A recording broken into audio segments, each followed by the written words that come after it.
Elevator maintenance folks, what is the weirdest thing you have found at the bottom of the elevator chamber?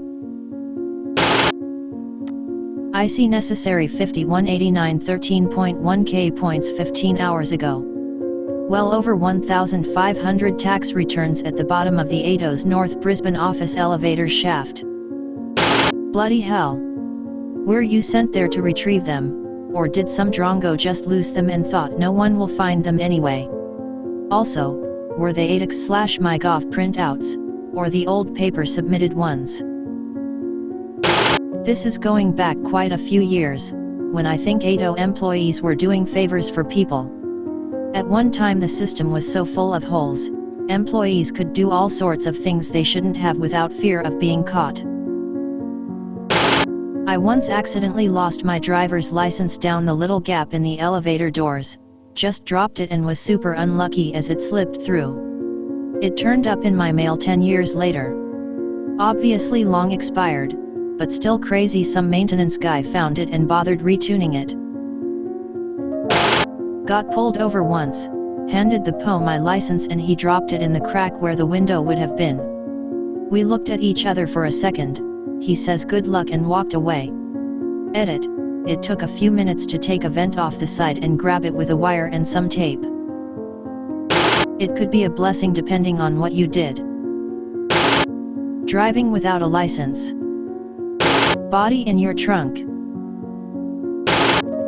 That's when you go to the station, explain what happened and ask if their car mechanic can do it or if they want you to just send them the bill for deconstructing the door. That's pretty neat. Worked at a hotel. Guest dropped their phone down the shaft. After a few failed retrieval efforts, we called the elevator guys. They went down, got the phone and also found a carton of eggs. Rotten, but not cracked. I don't even understand how that could happen accidentally. Did home repair to help put myself through college. Get a call that there's a non-wastewater leak in an apartment in a second-floor bathroom from a landlord, so me and my co-worker go over. The water line on the toilet has a leak, enough has come out that we need to remove some of the ceiling in the living room to replace it. So we cut out a 4x4 area that meets a ceiling joist and we find an egg. One single egg balanced on the ceiling joist. We gingerly removed it and tossed it out. The ceiling had been closed up for at least the last 40 years. It was lath and plaster, that old. That egg still haunts me.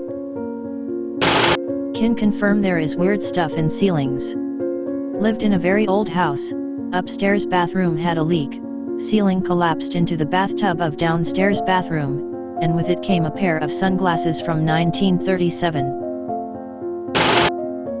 Rainy reminder 2.2K points 10 hours ago, edited 10 hours ago. I used to live in the basement apartment of a house that the owners lived upstairs. They'd built the basement first, worked on the upstairs, and when the upstairs was complete enough to live in, they moved upstairs and me and my roommates rented the basement. The rent was discounted because we also helped work on the house, so I did stuff like help reside the house, install floor tile, and I also grouted the kitchen, etc. This is when I was a lot younger and that kind of thing seemed like a sweet deal. Anyway, the owners had practiced some of their Reno skills fixing up parts of the basement before they did the work for real upstairs, so there were some definite yankee bits of the downstairs. But my roommates and I were all 18-19-20 ages, so we took that kind of thing for granted. One morning, one of my roommates was showering and then there was a kind of slow crashing sound and then he bellowed, "Oh my god, what the F," and then started retching. The ceiling above the shower, which the owners had fixed up before we moved in, had given way and fallen down on him in the shower. Bad enough, what with the plaster and sheetrock bits and tufts of insulation, but we also discovered something really important that day, which was this. Any piece of the upstairs floor that had pipe joints or anything like that in it, basically anything that was getting closed up last by the subfloor, instead of sweeping up the construction trash and putting it in the bin outside, they just swept construction trash into the floor and nailed the subfloor down on top of it. Also, the owners had a dog that wasn't very housebroken. He pooped in the house basically all the time. Why pick up dog poop and throw it away when you are already sweeping stuff into the floor? So my other roommate and I burst into the bathroom to see a 6 feet 4 inches naked man standing in a pile of wreckage, shower still gamely streaming over everything, eyes screwed shut in horror, bits of trash, dog poop, and plaster stuck all over his body, alternately yelling "I'm going to kill them" and retching. He was afraid to move because of all the nails and screws, and also because he was basically blind without his glasses. Edit, a word. Also, sorry this is so long, but fewer words would not have encapsulated the rage and horror of that moment. I lost an Easter egg once when me and my brother were seeking them. Found it a few months later in a cabinet drawer and being like 5 years old excitedly grabbed it, resulting in the worst smell I've ever smelled and the cabinet needing to be thrown out. Because it was no accident. I work in tech now, but while I was in college I helped an HVAC guy and he once had me put a carton of fresh eggs in the duct of a client's office that had stiffed him before. When I asked him why I was doing this, he said if this motherfucker doesn't pay up, he's going to have a new issue. But then the guy paid 2 days later and I was sent to retrieve the eggs. He called it his 99-cent insurance policy. But then the guy paid 2 days later and I was sent to retrieve the eggs. He called it his 99-cent insurance policy. I'm picturing you standing up a ladder in a busy cubicle setting, removing a ceiling tile, then coming down with a dozen eggs like it's business as usual. Ah, so that's where I left them, welp, CYA. It was an outpatient behavioral health clinic IIRC, but yet, it basically went down like that. Conversation between patient and doctor. I saw a maintenance guy pull a dozen eggs out of your air duct. Doctor, oh yeah, 3 more months of sessions for this one. My dad was an elevator mechanic for about 15 years. He had a very dark sense of humor and would come home with some of the craziest stories.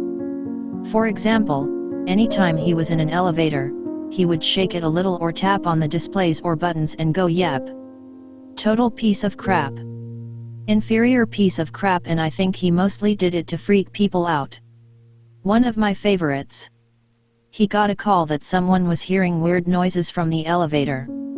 He got inside, rode the elevator up, and sure enough, he could hear it too. For half a second he thought it was a baby crying and realized it was a cat. When he got to a certain floor, he could hear this sad meowing. It obviously wasn't in the elevator car, so he got into the shaft and found this little orange kitty.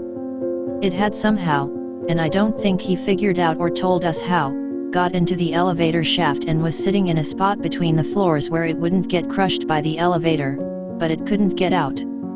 My dad saved it and gave it to the building manager to see if it belonged to anyone in the building.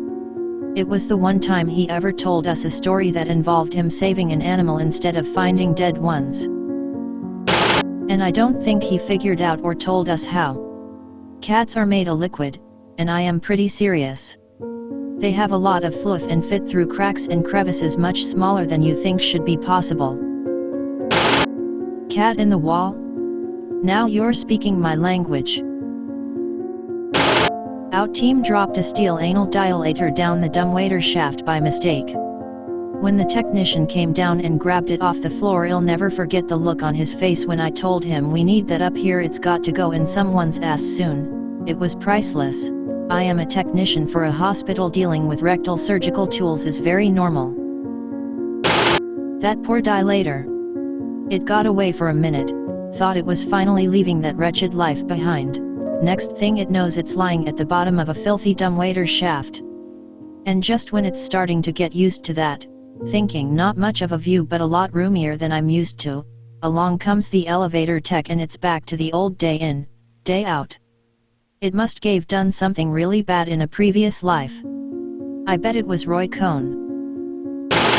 How many purple dildos have you found in your patients?